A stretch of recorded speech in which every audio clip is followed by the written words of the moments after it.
So the open world private beta is here. This is an exciting time for the community, and you'll probably find a lot of open world videos here on YouTube over the next few days and weeks. But let's be real, the hype will die down, and we could be looking at another 6 months or more before we get the full open beta release backed on the blockchain. But I want to talk about how you can use this time in the private beta to prepare yourself for when the open beta does release, and how you can be the most efficient with your time and money. When you first get access to the private beta, whether that's right away or a little down the road, then you should most definitely just get in there, explore a little bit, have some fun with it. But after those first few weeks of playing, it'll be time to start playing with a purpose. There's 5 really important things you should be doing with the private beta so that when the open beta does come out, you know how to be the most efficient with your time and money. One of these comes from my experience having scholars in other GameFi projects that I know no one else is thinking about right now. So let's get into it. So the first one is to master dimensional instability. You'll see this purple bar across the top of the screen with a number in the middle.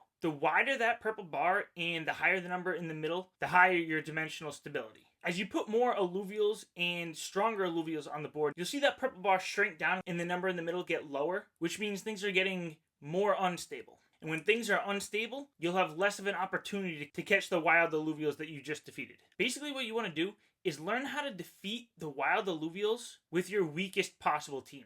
It's going to be very important to master this, so in that open beta, when things are real on the blockchain, you can be efficient with your time and your money. So number 2, learning what shards you can use with which alluvials. It's not clear that you'll need a tier 5 shard for a tier 5 alluvial or a tier 2 shard for a tier 2 alluvial. You also have to consider the stage 1, 2, or 3. So while you might need a tier 4 shard to catch a stage 3 tier 4 alluvial, you might only need a tier 3 shard to catch a tier 4 stage 1 alluvial. So you want to find that fine line of the weakest shard you can use to catch the best alluvial. Again, this is going to make you more financially efficient. So number 3, learn which affinities you like best. While I do believe the best approach when you get into the open world is to catch the best available alluvial that you come across, you'll definitely want to focus around a certain affinity so you can make a team that has synergy together. And this is going to be even more important on the early stages of the game. Having these synergies will allow you to put weaker alluvials on the board to keep that dimensional stability high. And while this tip isn't exclusive for the overworld, you can be in the survival mode and learn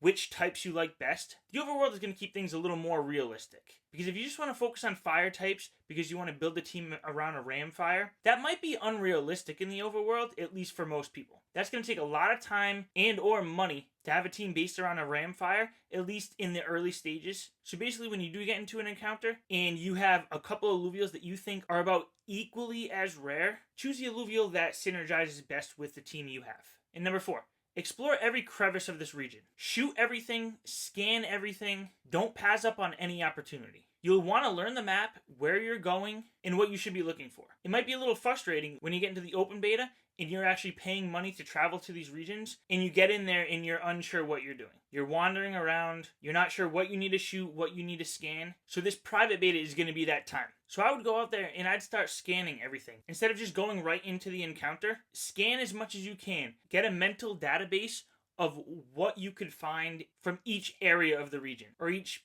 piece of vegetation. And number 5, figure out which resources hold the most value in game. Now, this is going to be a little tough because things are not on the blockchain yet, but you'll find which resources or alluvials are more rare and mean more to you while you're playing. And this might mean you spend a whole overworld session scanning vegetation and farming those resources. You might find that having those uncured shards are more valuable than the alluvials you might be able to catch. It's going to be really important that you're trying to get the highest ROI, especially if you plan on traveling to those tier 4 and tier 5 regions. And I know what you're thinking. The whole game is based around catching alluvials. You need to catch alluvials, even if it doesn't give you the best ROI.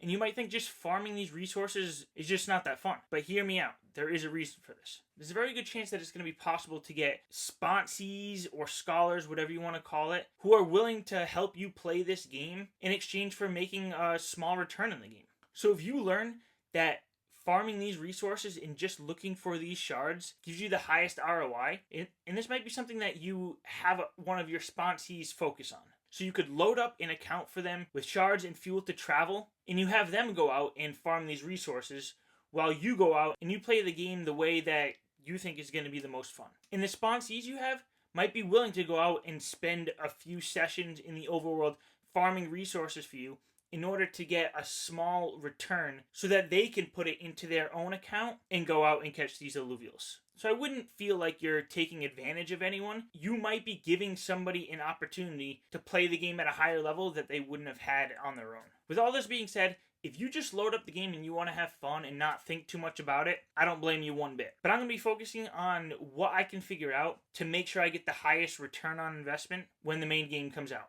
So if you don't want to do that research, I'll do it for you. Just make sure you're subscribed to this channel, turn on those notifications, and I'll be making videos and posting my findings on how to get the highest ROI in this game. We're really in for an exciting next year, and this is an opportunity that most people will miss out on. So make sure you don't pass this up and you take full advantage.